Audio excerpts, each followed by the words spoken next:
So the latest update to Google Meet's breakout rooms is now rolling out across different platforms, and I'm lucky enough to have it on my work email. So I'm going to go ahead and I'm going to, in Calendar, create an event. So I'm just going to click and add some guests to this. So I'm going to add a few of my alternative accounts just so that we can use this for demonstration purposes. So I'm going to add those 4 different accounts in there. So you can see it's already created the Google Meet information for me, but now I've got this option to change conference settings. So I'm going to click there, and you can see if you haven't yet got breakout rooms, you won't see this option, but like I say, it is rolling out.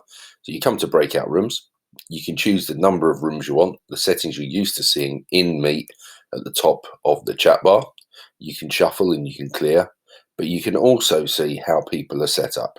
So we can see that we've got 2 people in this room and 1 in that one.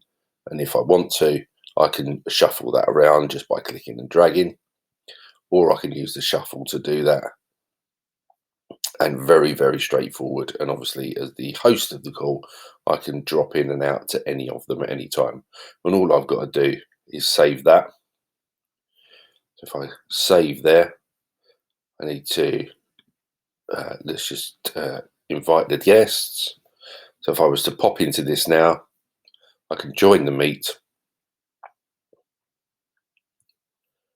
Just use this as an example. So now I'm in the meet. I can go up here to our breakout rooms,